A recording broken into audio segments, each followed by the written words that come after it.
Good evening, Palm Springs Art Museum members and guests. My name is Hillary Roberts. I am the manager of education programs. Throughout the month of February, Palm Springs Art Museum honors Black History Month.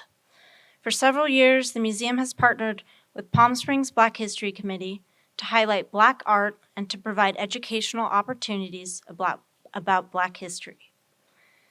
Before we begin tonight's program, we would like to take a moment to acknowledge that every community in the United States owes its existence and vitality to people from around the world. Some were brought here against their will, some were drawn here in hope of a better life, and some have lived on this land for more generations than can be counted. Recognition of the many layers of our history is critical to building mutual respect and connection across all barriers of heritage and differences. Palm Springs Art Museum respectfully acknowledges the ancestral homelands of the Agua Caliente Band of Cahuilla Indians and the other sovereign Indian nations of Southern California. We recognize their ongoing cultural and spiritual connection to this land, past, present, and future. Palm Springs Art Museum is proud to collaborate with the Palm Springs Black History Committee and thanks them for their support and partnership. I would also like to thank all of the museum staff who helped make this program possible. And a very special thank you to my colleague, Jessica Macias, who has worked with me every step of the way. Next week, we hope you will join us for a public talk with artist Deborah McDuff Williams. That's on Thursday, February 24th at 5:30. Be sure to visit the artist's work located in the Annenberg wing on the main level of the museum. Program booklets with more event information are also available at the museum entrance on the main level. While you're up there, be sure to visit the juried Palm Springs Unified School District Middle and High School Student Art Exhibition that just opened today, titled Imagine an Anti-Racist Future. Before we introduce tonight's guest, please join me in welcoming Jarvis Crawford, President of the Black History Committee.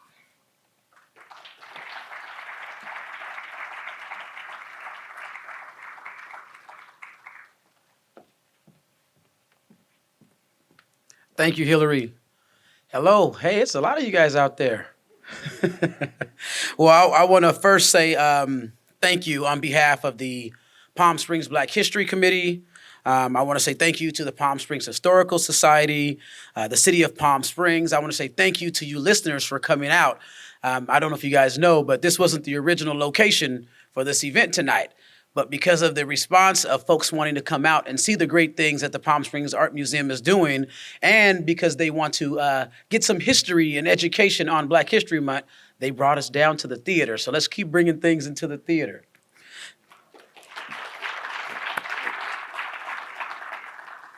We have had some great events during the month of February, which is Black History Month. But one of the things that we want to share with everyone, that Black history is not just a history for African Americans, of those that are of African descent, but it is for all of America.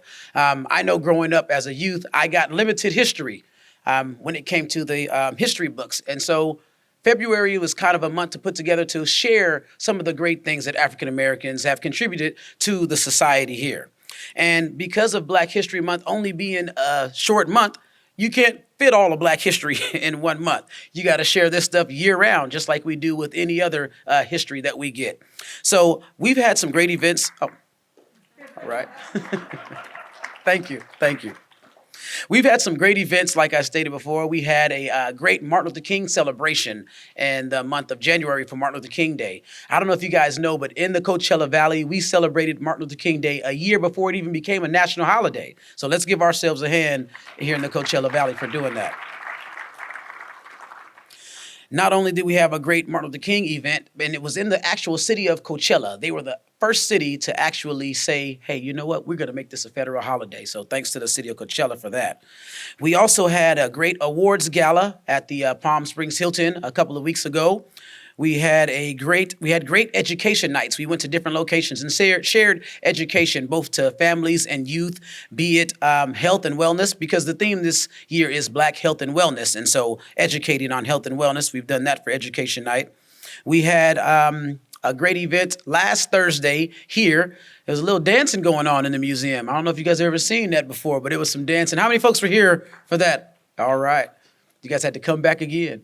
I don't think we'll do any dancing, will we, Renee? No dance? Okay, all right. But we have some more great events coming up. This Monday, we're doing the Caravan, and this is a caravan through African American history in Palm Springs. So if you guys get a chance, please register for that online with the Palm Springs Black History Committee's website.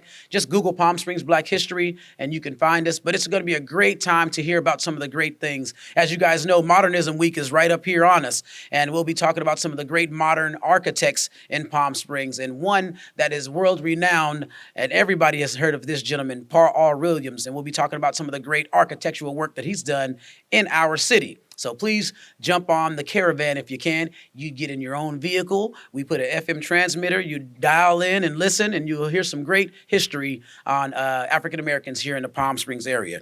Then we finalize everything next Saturday, February the 26th. It will be our 35th annual Palm Springs Black History Parade and Town Fair. The parade will be here in downtown Palm Springs, right on Palm Canyon Drive. The town fair will then end up at, and I tell folks this is the easiest way. You know where Maryland Monroe is? Yeah, Ro, that's the new downtown park. Right now, we don't even have an address for the downtown park. So thank you, museum. I've been telling them to just go to 101 Museum Way, and they'll find the park. So if you get a chance, come out for some great entertainment, some great soul food. If you're vegan, just come see other people eat soul food. But it's going to be a great event. Please come out and share. I put some notes together, and I didn't go through neither one of those, but I just want to say, I know I'm not the one introducing the speaker, but the speaker tonight is not only a historian, but she is a friend, and she keeps it real. And we all know the struggles that Americans have dealt with in our country. Well, certain Americans have dealt with in our country for the past hundreds of years, but with events like this, education, no matter the content, we can grow to be a country open to all Americans and learn a little bit more about each other, because that's the only way we're going to understand a person's character is to go ahead and communicate. So at this time, I'd like to thank you guys and introduce again Hillary.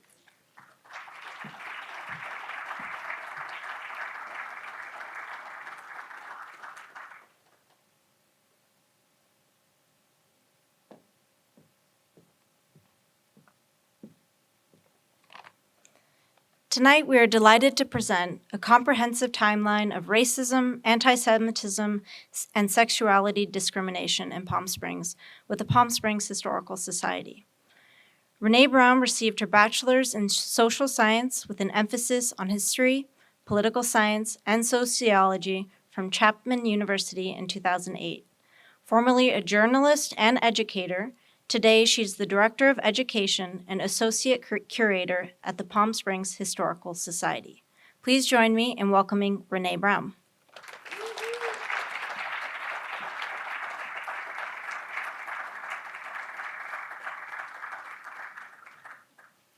Good evening. I think the best part of this is getting to take the mask off. I am so glad to be here tonight, and thank you, Jarvis, for coming up here. Jarvis is also on our board at the Palm Springs Historical Society. I can't really see, so I don't know if any of our other board members are here. I hope they are. I would like to thank the Black History Month Committee for asking me to do this. My mission with this presentation is to provide a historical timeline illustrating the complex layers of decisions made by federal, state, and local governments and the sovereign nation of the Cahuilla Indians, and how those decisions affected the development and the residents of the city of Palm Springs. Historically, Palm Springs has always been a city that had two distinct classes of people. There were the richest of the rich and those of us who worked for them. And it really didn't matter what color you were either a visitor or a winter resident, owned a home, or you provided some kind of business or service to those people. The population has definitely always been separated by class and by neighborhood. Poverty and privilege were separated by Indian Avenue. Classism is one of the least talked about forms of discrimination. It is held in place by a system of beliefs and cultural attitudes that ranks people by their economic status. Now, we are going to start here. I tried to get a lot of pictures together for you to kind of illustrate the story I'm going to tell. And the first one, this diorama actually used to be in the Desert Museum. Any of us who went to school here before the art museum kind of split between the art museum and the Natural History Museum, this used to be when you walked in. And this was a diorama of a Cahuilla village. Now, anthropologists have documented that the Cahuilla Indian, the Agua Caliente band of Cahuilla Indians, has been here for over 5,000 years. And Cahuilla culture is dominated by song. That's how they told their history. They told their history by the bird songs and by, so a lot of times when we're trying to gather history on the Cahuillas, there's really not much you can gather because it was all based on oral history. In 1774, Captain Juan Bautista de Anza came from Mexico on a historical trail that lasted that went over 1,200 miles from Mexico all the way up to Monterey. They were trying to find a safer route inland than going by sea. And when he came back to Mexico, they came and they planned 21 missions that went up the side all the way up along the coast in California. Now in 1804, Nuevo California became a province of New Spain. And by law, mission land and property were to pass to the indigenous population after a period of about 10 years. And then the natives would become Spanish subjects. And the Franciscan priests were to act as mission administrators who held the land in trust for the native people. I really dug some of these pictures up. I just love them. But this is definitely, this was all the land around the missions. Now, the tribes, not only were they kind of assimilated into the Spanish culture, they were taught the Spanish language, and many of them became Catholic. And in 1824, the Mexican War of Independence happened, and I love this picture too, because do you notice those are all women with guns? Absolutely. And the Mexican government gained control of California, and they began taking the Cahuilla land and giving it to their own people for farming and for ranching.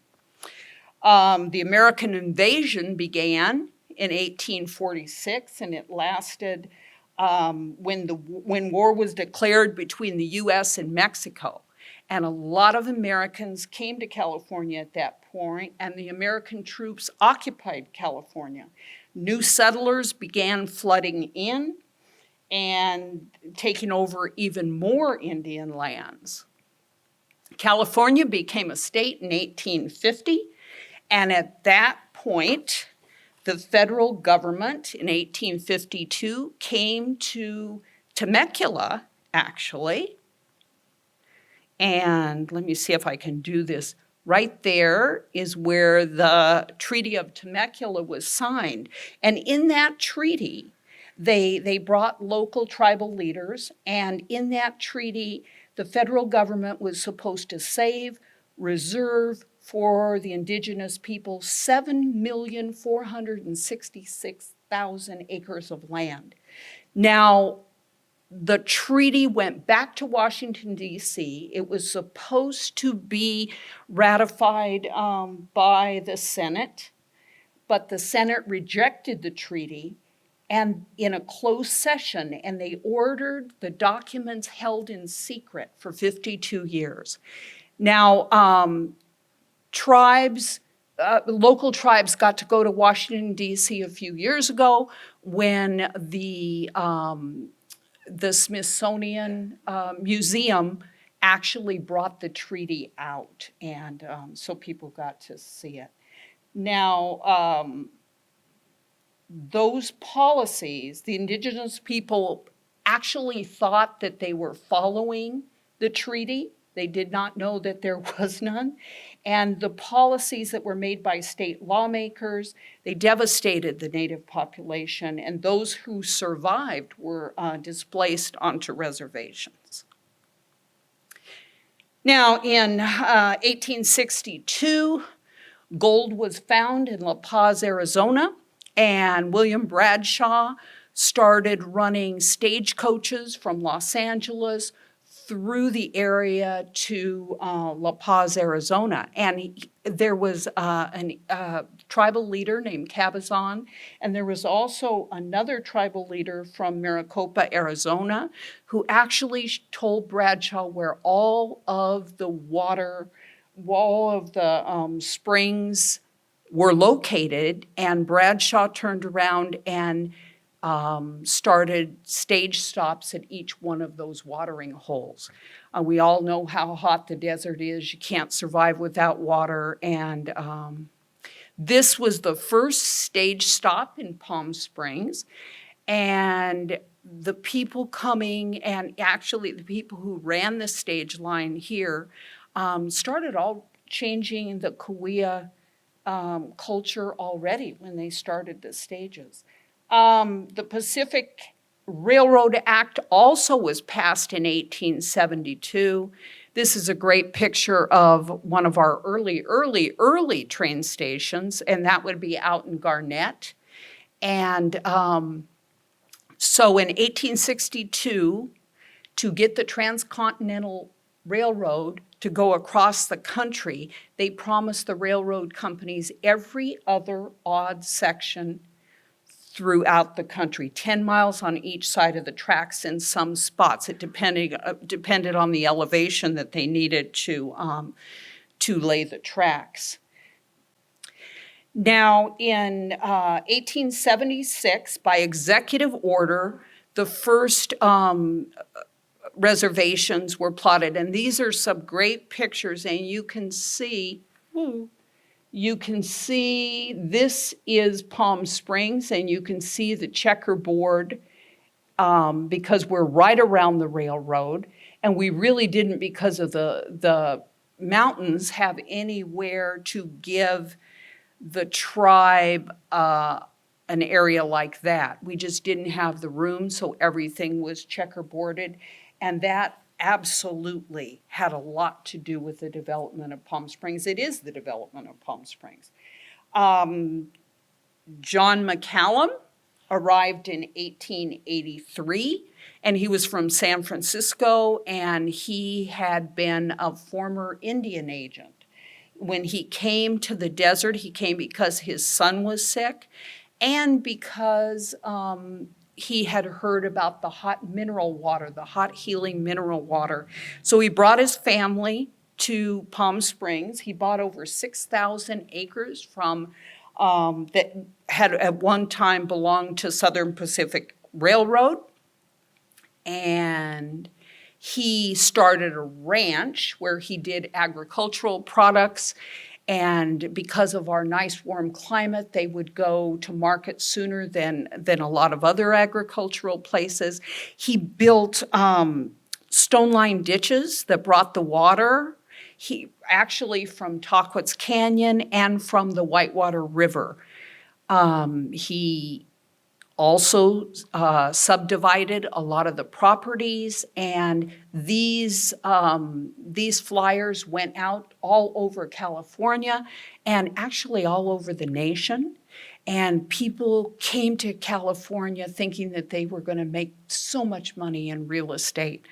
And they came. He had a land auction and sold over $50,000 in one day of property, 150 parcels. One of the first parcels that he sold was to Wellwood Murray, and Wellwood Murray built the Palm Springs Hotel. It was the first hotel in Palm Springs. It was right on the corner of Tahquitz and Palm Canyon Drive, and it went all the way back to Indian. He not only was it for people who came to purchase land for them to be able to have a place to stay, but he also treated tuberculosis and people with arthritis and respiratory problems. And this was the first Indian lease. He leased the mineral hot water, which was actually the spiritual heart of the tribe, and he built this bathhouse, and the people who were staying in his hotel and recovering, they were able to come and do the hot mineral baths. Now, in 1887, the Dawes Act was passed, and that had a lot to do with our California, all indigenous people all over the country. But reservation land was divided and given to individual tribal members. Native American children were taken from their families and sent to government schools to learn English. Traditional Indian practices were banned, and they were not allowed to govern their own people, and they did not get that right back for decades. In 1910, they amended this, and the very land that they had given to the tribal members, they amended it to say that that land could only be leased for 5 years. This is an important part of the tribe's inability to develop the properties on Section 14 until after this was changed in 1957. This actually, I wanted to kind of give you an idea of what it was like in 1924. There was discrimination nationally, and Congress set an immigration quota by country, and they limited the total immigration to 164,000 people a year. Now, this is a quote. The quotas was to protect America's racial stock by severely limiting undesirable immigrants, including Jews, Asians, and Africans. In 1924, the very first child born of Mexican descent was born here in Palm Springs. His name is Pascual Quiros, and he was born when they were building the road up to O'Donnell. His family came and the workers worked, and they had tents, and they lived in tents at the bottom, probably right about where O'Donnell Golf Club is. And Pascual was born, and more Mexican carpenters came, and masons and laborers, and P.T. Stevens, who came about 1912. He also bought about 1,000 acres from the Southern Pacific Railroad. He invested $1 million in building the El Mirador Hotel. This brought workers, and in Palm Springs, work was plentiful, but housing was limited to living on the reservation or in housing that was provided by employers. Now, we had a hotel called the Desert Inn. They had a place called the Ranch, which was on Ramon Road, and a lot of their workers lived there. Lawrence Crossley came to Palm Springs. He's the first Black resident, and he came to Palm Springs to work for P.T. Stevens, and he came as a chauffeur.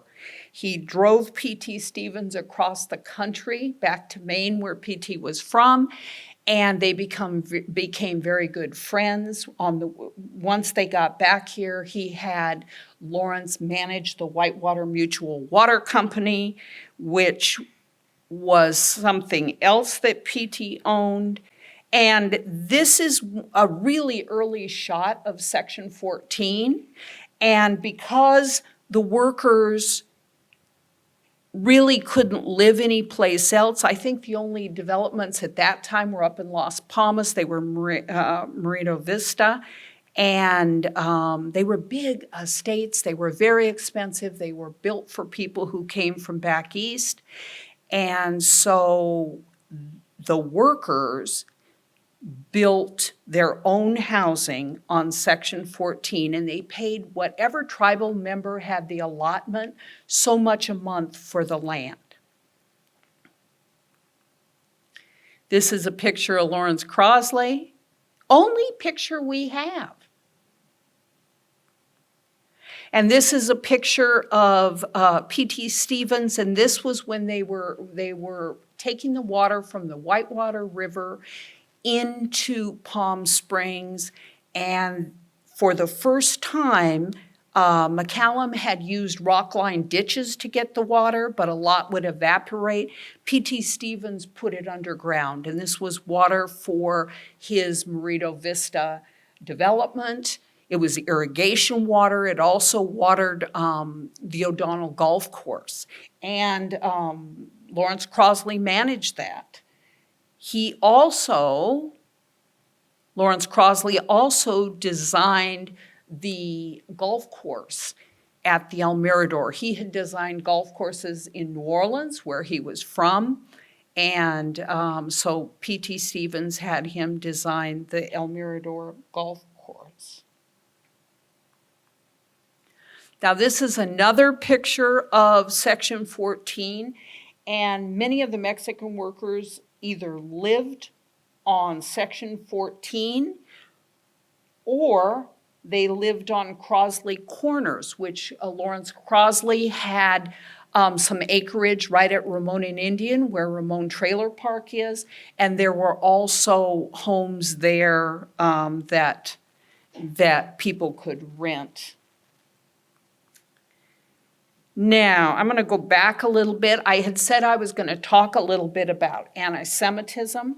And in my archives, in 1930, I have this amazing, it's a hotel information guide with a slide rule. And it had like all the different hotels. And then it would have the amenities. Did they have a swimming pool, a tennis court? Well, it had a whole checklist system. And one of the checks was whether it allowed Jews or not. It was Gentiles-only hotels, and that was the only thing I could actually find that was in written form that could be documented of anti-Semitism. Doesn't mean there wasn't anti-Semitism. Now, this is the Willows, and Samuel Untermeyer bought the Willows in 1930, and the Willows is right behind the art museum, and it's a magnificent house, and it was built with the opulence that existed in the 1920s. He was a Jewish man, and he was the highest paid attorney in the world. He was one of Hitler's bitterest foes. He also ran the American boycott of Nazi Germany from 1933 to 1938. Now, one of his visitors was Albert Einstein. And Albert Einstein came here in 1930. He stayed with Samuel Untermeyer. They got to go to the El Mirador Hotel. One of the things about P.T. Stevens, when he opened the Mirador Hotel, he made sure it was open to everybody. The only thing is you had to be able to afford to be there. And the El Mirador Hotel, there we go. Isn't it beautiful? That was the completed. And during the Depression, the only people who were really making money were the people who were making movies. You know, as the Depression went, the only thing people could really afford to do was to sit in a movie theater. So the movies the movie business was flourishing, and because of our proximity to Los Angeles, a lot of people could get here, and the El Mirador Hotel was the place to be. The other hotels did restrict Jewish guests, so a lot of the people from the movie industry stayed at the El Mirador, and they proceeded to build houses around the movie. That's what became the movie colony. Now, this is one of my board members called me and reminded me, and I don't know, a lot of things are not documented. You know, nobody documents the bad things. They usually only document the great things. But this was a hotel that supposedly a Jewish man owned, only he realized that if he put the name, the House of Murphy, that it would be easier to attract visitors to his hotel. Yeah, got to do what you got to do. Now this is really, this is a picture of Francis Stevens School. And Francis Stevens School is a school that has served, it was, the land was donated by P.T. Stevens, and it was named after his wife. But this building right here was called the Americanization Room. And that was a room that they took Mexican and Indian children, and they had to go to that school, first, second, and third grade, so they could be Americanized before they went to the regular Francis Stevens School. They had their own entrance. Vera Prieto Wall, who attended that school, said that they would check them for lice before they went into school. They would check their teeth to make sure they didn't have any food in their teeth. They would, because poor and dirty were synonymous.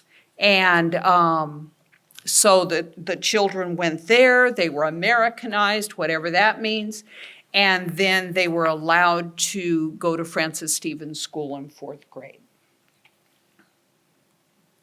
Now this, I found in a 1937 Limelight. It talks about the crosses that were burnt in Palm Springs. And the thing about cross burning was that it usually was supposed to signify that there was going to be violence to come. And the first crosses that were burned were right behind the cemetery. And then there were crosses burned in Cathedral City, at the Field Club, which is right where the Palm Springs Library sits today, and at the police station, which was actually downtown Palm Springs. I also found this in the Limelight. I wanted to read it to you because I want you to hear the language that was used in 1937. Lo, the poor white man, it came upon us while we were sitting listening to the Indians address the Chamber of Commerce Tuesday night that the day has passed for the classic lament, Lo, the poor Indian.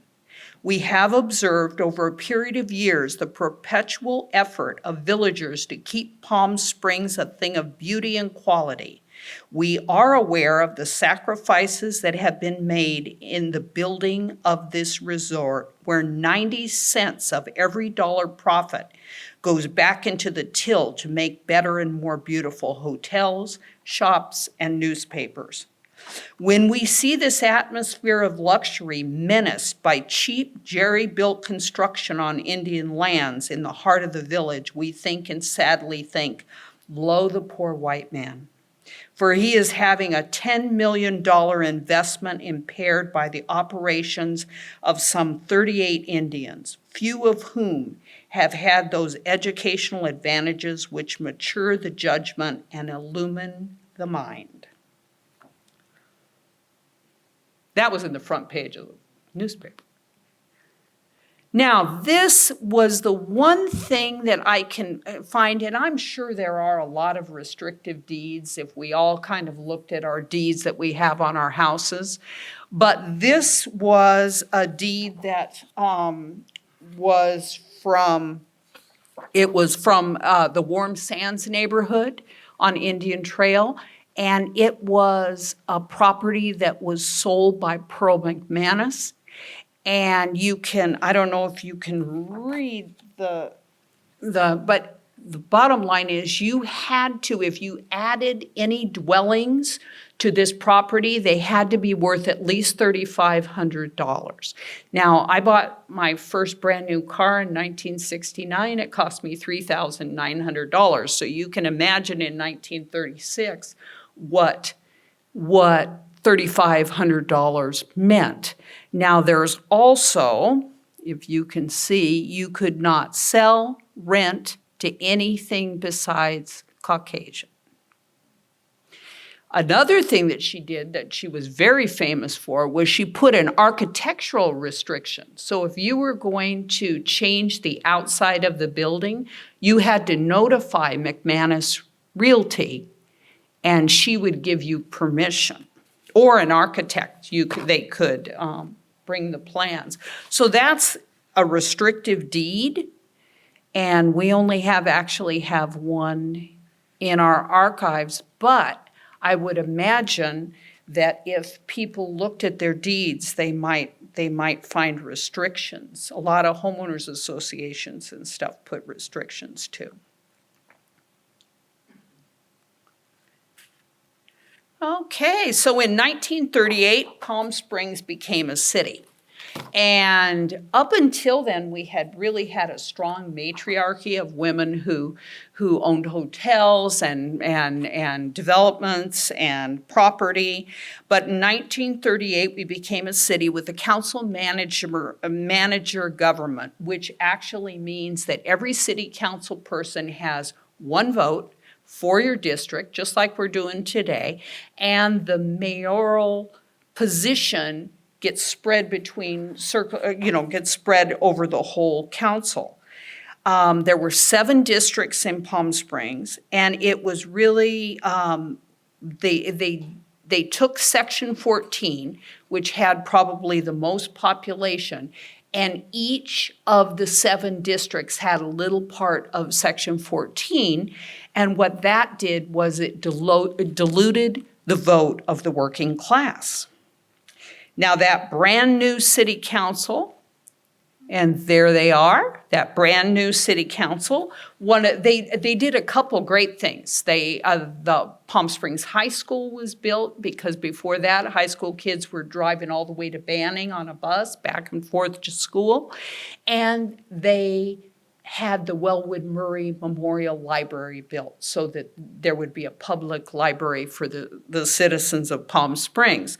But another thing they did was they created a master plan for Section 14.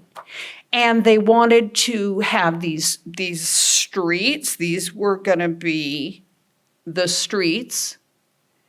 And then they would have a bridle path for horses. They would have a bicycle path. They were going to allow, right here, they were going to let the Indians keep the hot water, the mineral water, and the Catholic Church, and the ceremonial quiche.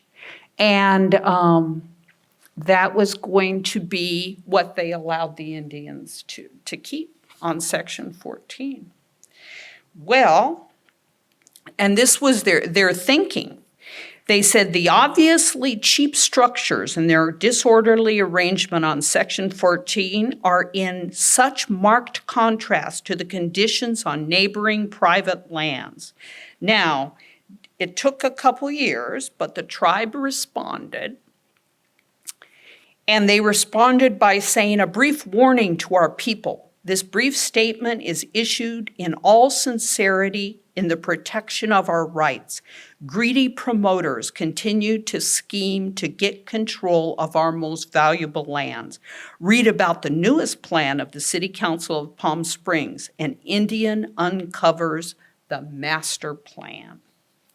So, and the point I'm trying to kind of get at was the struggle between the city and the tribe over Section 14. Now, I don't know if any of you have heard about the Chi-Chi, but it was a nightclub that was right downtown during the 40s and the 50s, and it was a real hip little place that a lot of wealthy people came to and enjoyed, and a lot of local people too. They had a lot of different entertainers, and some of the entertainers that came were Louis Armstrong, Nat King Cole, Eartha Kitt, and Lena Horne. The only problem was that sometimes they couldn't find hotels where they could rent a room. So we had a great volunteer, her name was Helen Mobby, and her husband, Lou Mobby, was the manager for the Chi-Chi. I love this picture of Bill Alexander, who led the orchestra, and Louis Armstrong at the Chi-Chi. And so anyway, Helen Mobby said that she raised children. She had her children, so she would go to bed early with her children, and her husband would come home after he closed the bar. And she said she woke up, she's making coffee, and all of a sudden she heard that gravelly voice of Louis Armstrong. He was sleeping on her couch. Okay, now this is a shot of, this is actually the plaza. And this is the plaza, this Plaza Theater Plaza. There was the shoe shine spot. This is where Tyler's Hamburgers is today. And this is Section 14. And this is probably right about 38. So you can see that it's sparsely, it's not real populated. And here's a shot. A lot of tamarisk trees. Everybody in the valley used tamarisk trees. The tamarisk trees can stock just about anything. They end up being very thick. These are another, this is probably 1940s, early 1950s.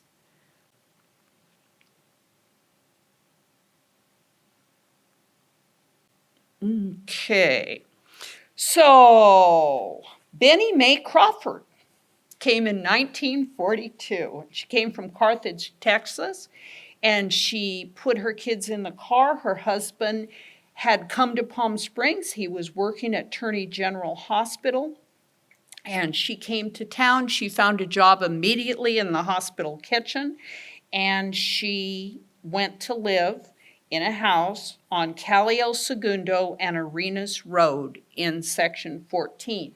I don't know what, we used to call it the Springs Apartments. I know it's got a new name, but I would imagine it was right there.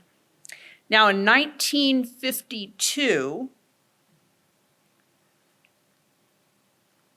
Anthony Potencio died. He had been the NET, which is the spiritual leader of the Agua Caliente here, and he died.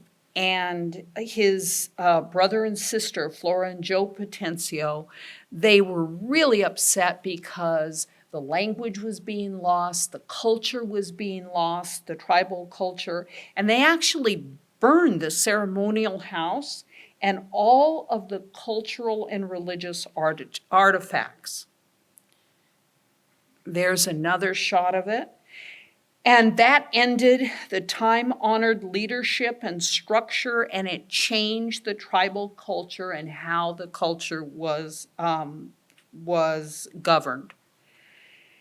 Now, right after World War II, the population in Palm Springs doubled. And at that point, we needed new schools, we needed a city hall, we needed every form of infrastructure.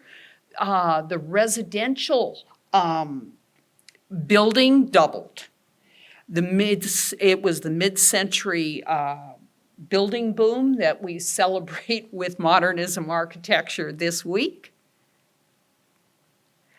And in 1952, Cora Crawford came, and she moved directly onto Section 14. She rented a house, she said, from her sister-in-law, and she also went to work. Cora Crawford's very sweet to my heart. Jarvis knows that.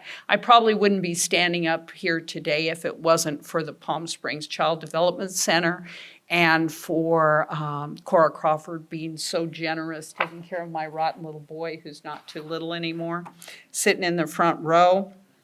But that Palm Springs Child Development Center and Cora Crawford allowed me to be able to go back to college, which was wonderful. Now, this picture is a shot from Francis Stevens School. And Francis Stevens School, which is now Francis Stevens Park, was the school that the kids from Section 14 went to. They would walk to school, and as you could see, it was definitely, as they built other schools like Cahuilla School and a lot of other schools, it served the rest of the city, but Francis Stevens School served the children of Section 14. One of the stories, Ken Parker used to have a TV shop right at the corner of Arenas and Indian Canyon.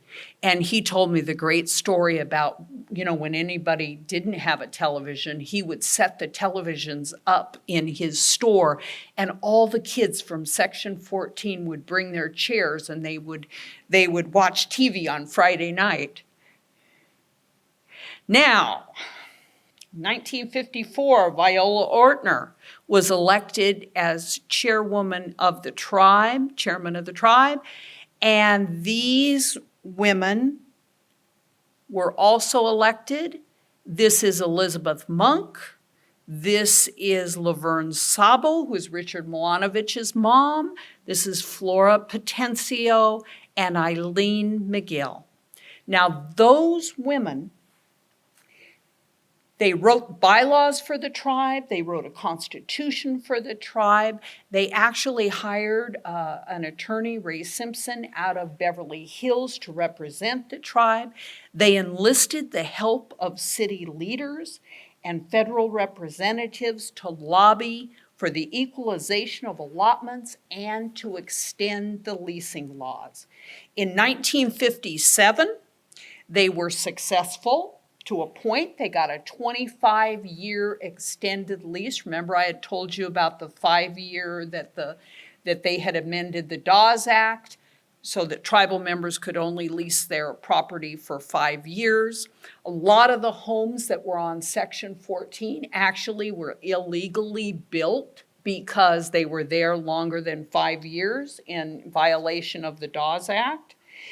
But in 1957, they got a 25-year lease, but it really wasn't it wasn't a long enough time to allow for financing for new development.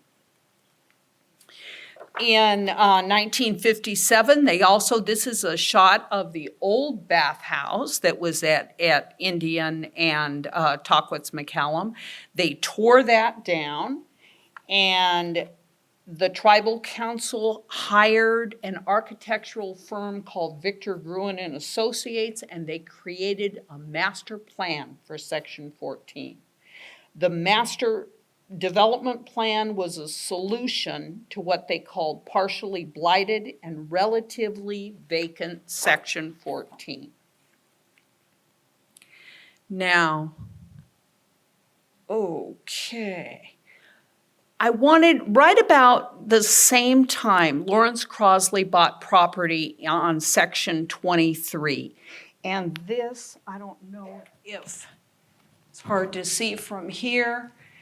This actually right here is the Crossley tract. And in 1958, the very first house in the Crossley tract was ready to move in. This is the municipal golf course, and this right here is the Crossley tract. And Lawrence Crossley built apartments. He knew what was coming. And he built apartments, so there would be apartments for people to move into. And he also started the Crossley tract. And like I said, the first home was ready in 1957. Now, Section 14 was a 640-acre parcel in the heart of the city. And not only did it hold the sacred mineral springs, so it was hallowed ground, and it was also a place where a lot of the tribal members had grown up, and they had very fond memories. Section 14 in this article, Section 14 was described in 1950 as being a slum. It had become blighted. Many of the dwellings were mere shacks or dilapidated trailer homes. Trash was strewn, and I'm just taking it out of, this right here is out of Viola Ortner's book, You Can't Eat Dirt.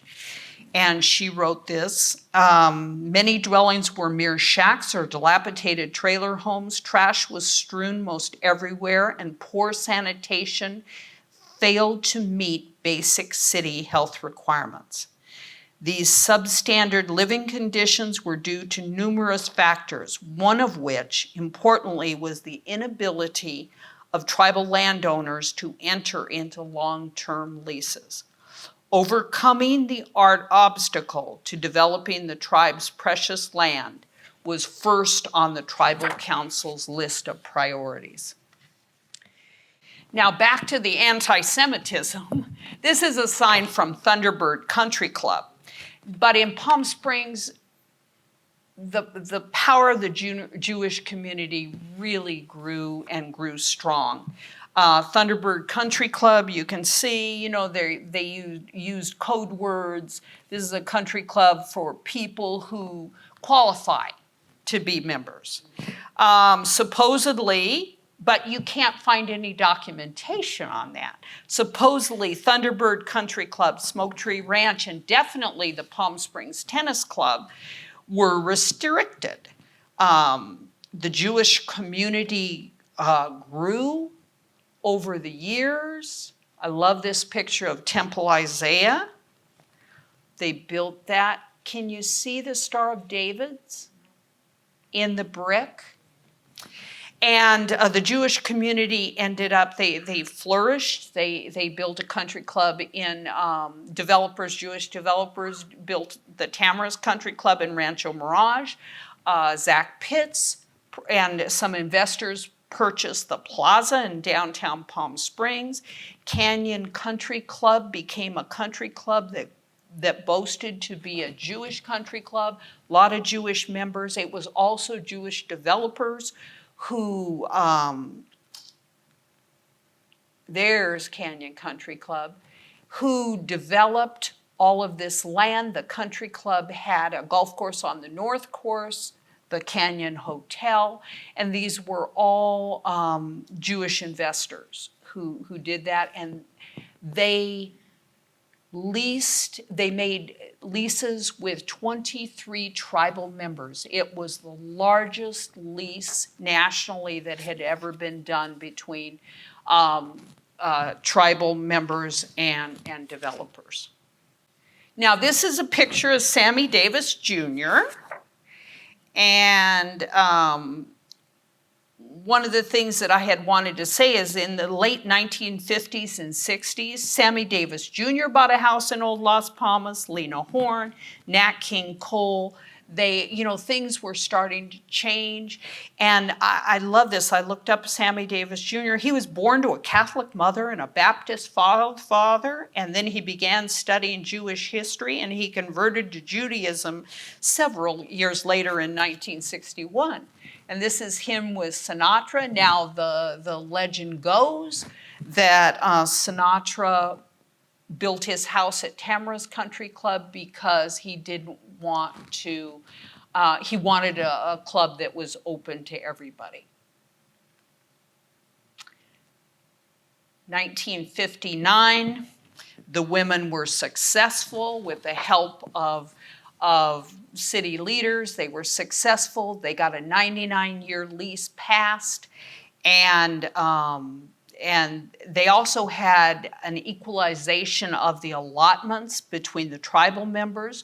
So the allotments the allotments of land were equalized so that each tribal member would have a pretty close amount of money, the same, land worth the same amount of money. The Department of Interior and the Bureau of Indian Affairs appointed conservators and guardians to protect, and I'm quoting, tribal members, especially children, from the artful and designing persons who might otherwise cheat them out of their properties. That was the thinking behind the conservators. Land values in Section 14 soared.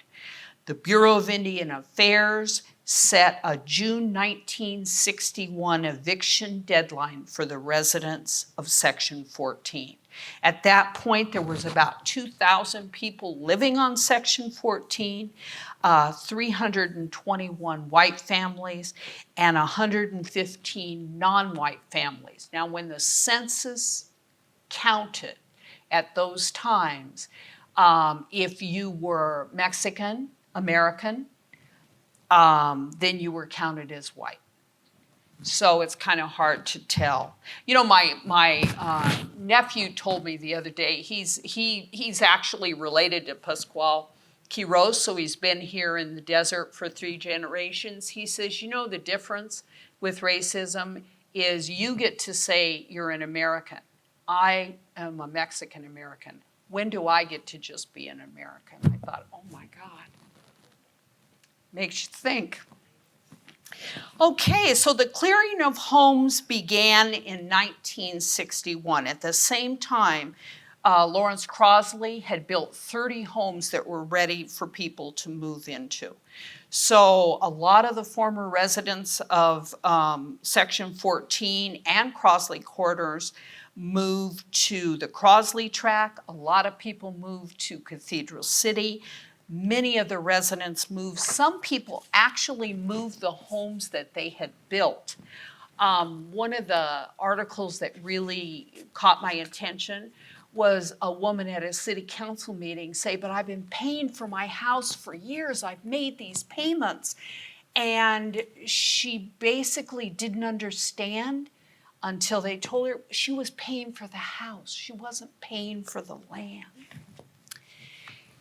This is a picture of Section 14 a few years later. Now see, that's the Springs Apartments, so that'll be your landmark. This is Arenas Road right here. You can see how a lot at this point had been cleared. You have the Spa Hotel over here. These are some of the houses that were cleared out, and they weren't all bad. I've got pictures, some beautiful pictures too, but there were certain areas that really got blighted, and as more people moved out, other people came in, and it just got worse and worse. Now, in 1961, this was actually in the Wall Street Journal, and it was in an article called Indian Press Attack. The American Indian is on the warpath again. He is using legal briefs instead of bows and arrows, but he is attacking with as much determination as in frontier days. Consider the Aguacalientes, a tribe of only 105 members whose ancestors first took up residence in what is now the posh resort of Palm Springs.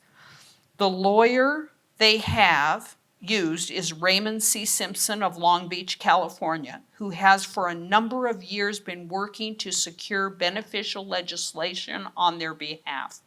Congress recently passed a series of bills which allows the Aguacalientes to divide up about 31,000 acres of high-priced tribal land in the center of Palm Springs. So each Brave, Squaw, and Papoose will have holdings worth at least $335,000. Those who already hold title to lands worth more than that will be allowed to keep such holdings. Some of these holdings are appraised at $1 million. Now, when this came from a 1961 progress brochure that the tribe put out.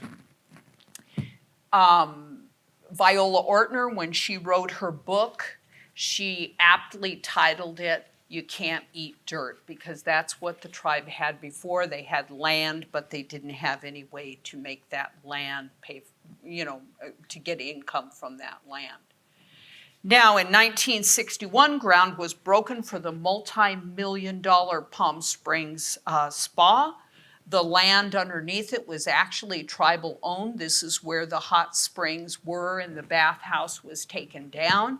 A man named Sam Banowit was the developer, and this was one of the biggest leases that had been done nationwide, actually.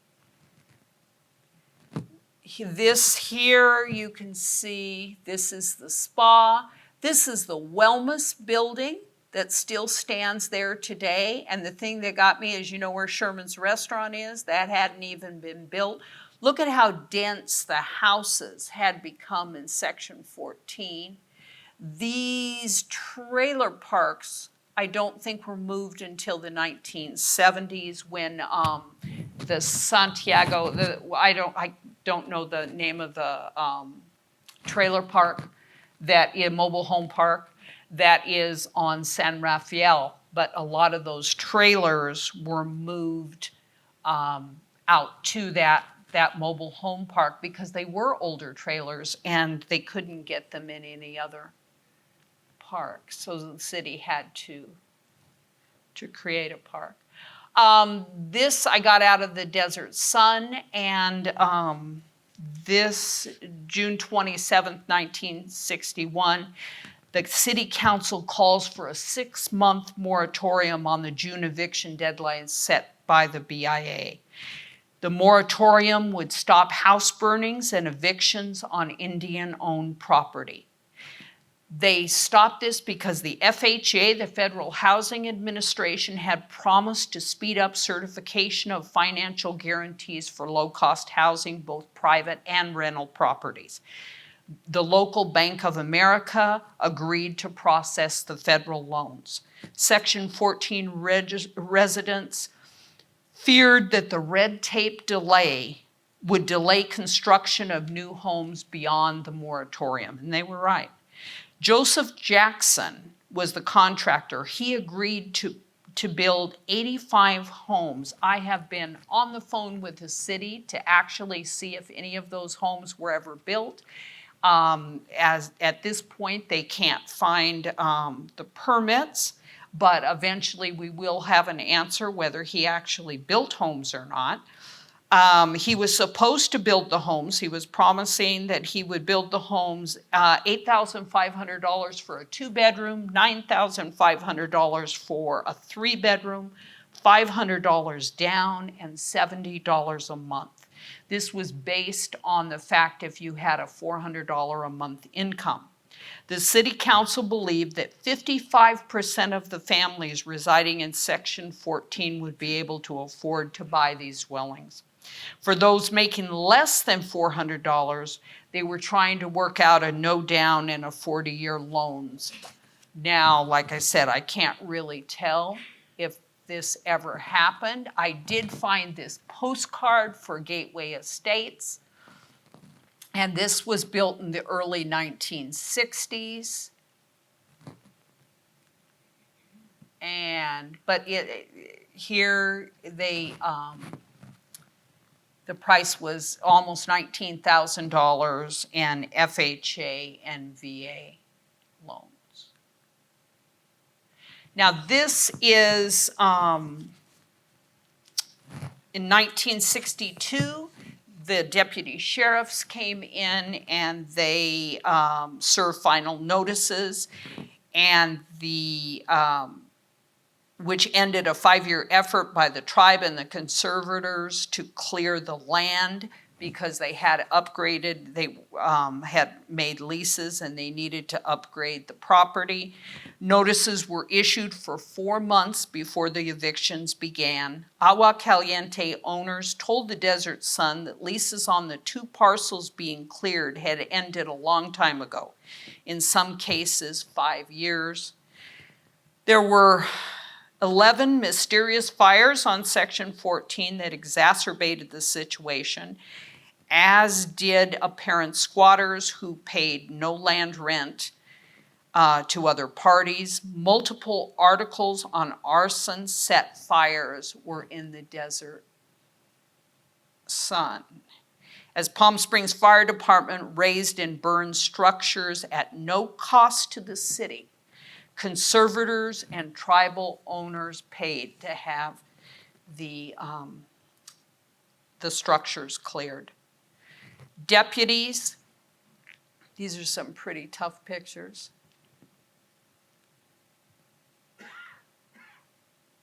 Okay. Deputies expressed sympathy with the affected unauthorized tenants and explained that the structures would be demolished for burning as soon as they were emptied. Now, Lawrence Crossley, he died in 1962, and he had an estate of $1.5 million. The interesting thing was he chose Judge McCabe, who was very involved with the conservators and was under investigation for a conflict of interest with his duties, to be the executor for his wife. And in a 1962 progress report, they showed these as being successfully developed.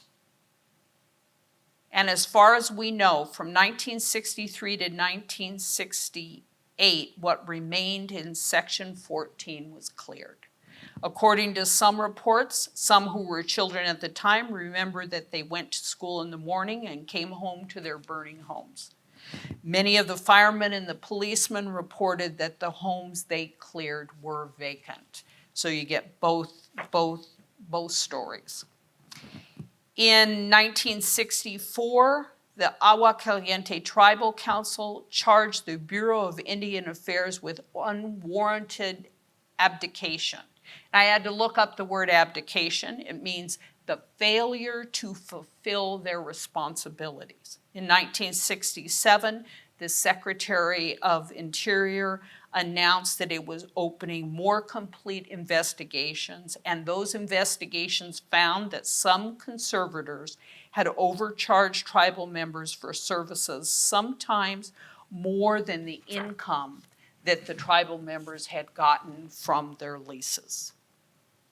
This is the Springs Hotel, and these were great apartments. If you lived on the top, you had 2 stories, and if you lived on the bottom, you heard a whole lot of feet walking around. But you can see here an aerial shot. And this was Western Auto and Ramon Drug. This is the Clarabee Lodge. There was a gas station here. the Mag gas station. I don't know if anybody remembers the Mag gas station and the paint store. Yeah, Shecklow's paint store. And you can see how much had been cleared. All of this was still pretty dense.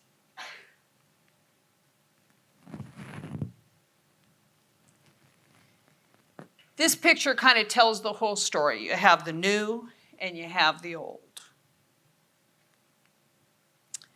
Now, I found this letter, and it is a letter from the tribe, and it is a letter to the city regarding the city cleanup campaign program. And it says, gentlemen, when something is wrong, it is not uncommon to hear many voices of protest.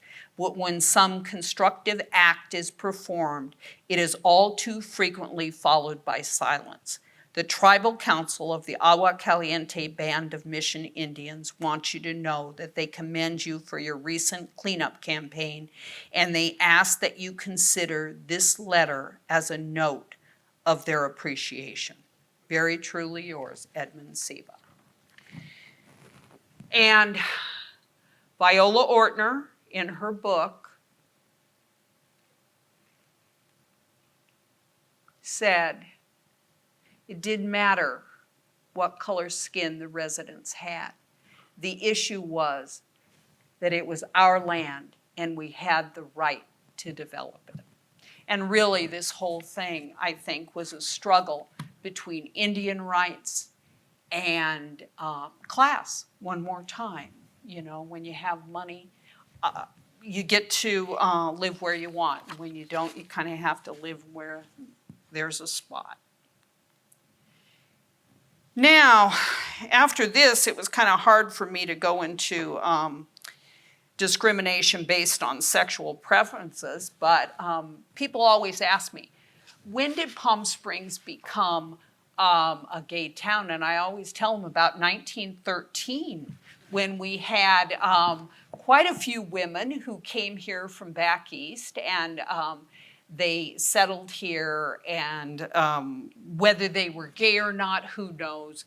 I know that they never got married. They lived an amazing life with horseback riding and camping, and they didn't seem like they were missing out on much. This is a picture of Dr. Florilla White and her longtime roommate, Rose Dugan. And it's funny because I have a female roommate too, and we laugh all the time, you know, because you can assume that they were gay, but, you know, who really knows? In 1919, we had Lois Kellogg, who came to live in Palm Springs, and she was an heiress from Chicago, and she was openly gay. And she had a house that she designed like a Moroccan castle, and it was called Fool's Folly, and it was right where Rite Aid sits today. And she had friends that were film stars like Rudolph Valentino and lots of artists. And when she lived in Palm Springs, she had 22 Russian wolfhounds, a black stallion, and she was a pretty interesting lady. And that was all right there where Rite Aid is today. Now, Palm Springs, we've always had a very big connection between celebrities and Palm Springs. And a lot of the celebrities came, were both in and out of the closet. This is Tab Hunter, who, according to Palm Springs Confidential, George Nader, and Rock Hudson. And Rock Hudson, this is Charlie Farrell. He was our mayor for a long time. And Rock Hudson, we've got some great shots of him at the Racquet Club. He ended up contracting AIDS, HIV, and he ended up dying from AIDS. And that was the one thing that I could find in my archives where discrimination was really strong, and it was in 1984. when Fred Hart bought a small hotel in downtown Palm Springs. And he was going to open, it was going to be called the Hardline Residence Resort Project, and he was going to open this hotel for victims of AIDS.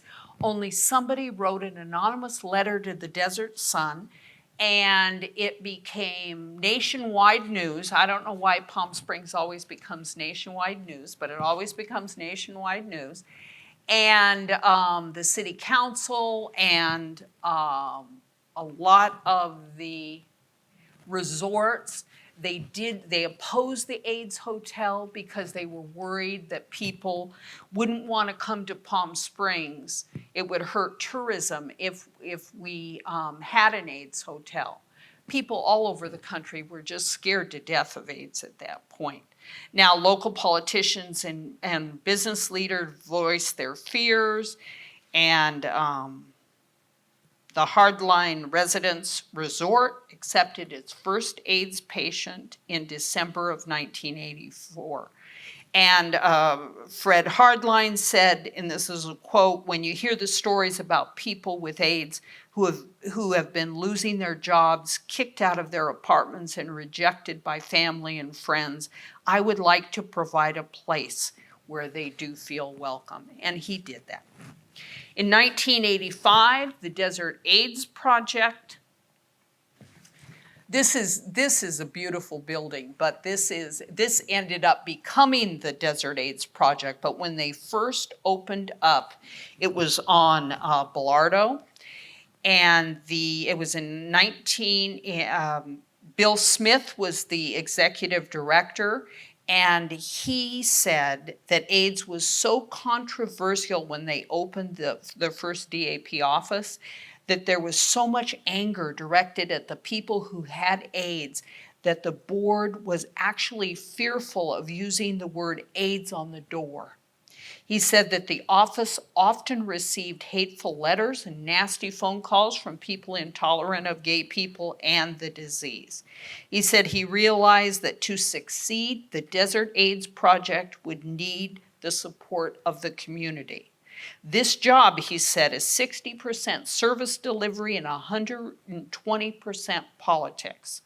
I recognized that from the beginning, and I knew that would be the thing we would have to conquer. Support from high-profile Palm Springs residents like Kirk and Ann Douglas, who participated in the first annual Desert AIDS Project and walk in downtown, made the Desert AIDS Project possible. These are some shots from the Pride Parade. And that pretty much wraps it up. Now, I do want to say one thing. Now, I've tried to stay out of opinions through this, but I do want to say that we're facing the same thing today with lack of affordable housing and ballooning home prices, and the working class is being relocated again. My children, they're sitting right here. They were raised in Palm Springs, couldn't afford to buy a house in Palm Springs. One went to Cathedral City and bought a house. One just bought a house in Morongo Valley.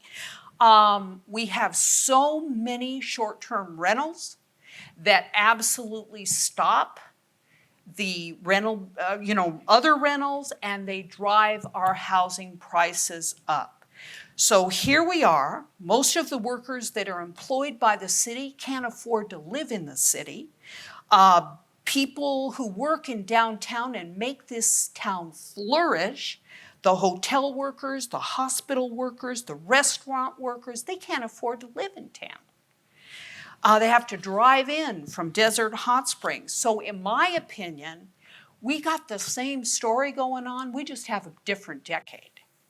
And hopefully this time the city will consider the fact that the workers of Palm Springs deserve a place to live too. Anyway, thank you. That's my opinion on it.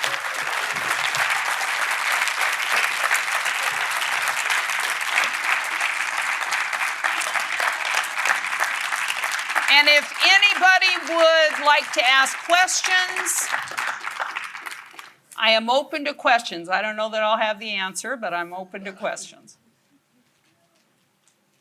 I have a microphone here. If you want to mention your question, I can repeat it in the microphone.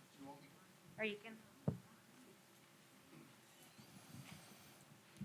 Thank you. I'm new here, so I'm catching up at the back. And I think a lot of what you said, you assumed that people kind of knew the story going along. I would like to have your opinion on Bogart, because this is an active situation at the moment. I don't know whether you're the committee that they asked whether they should remove the statue, but I wasn't aware of you talking about him during this process. I tried not to use any names, actually, because that is one of the things, and what my mission was to show how complicated the situation was. There could never have been one person who had that much power in the city of Palm Springs. We had a council manager kind of government. City council, whether you were mayor or not, had one vote on a city council.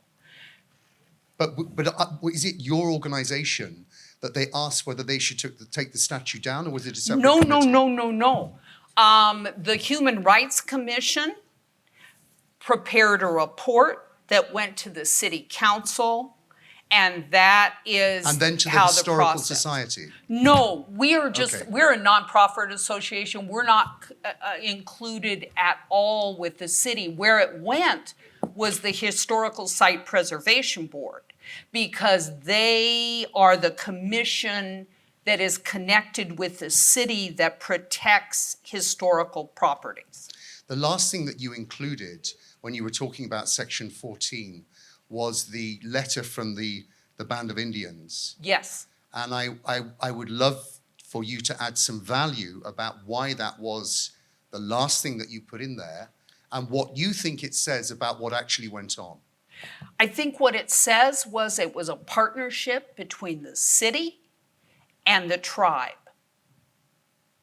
to clean up Section 14.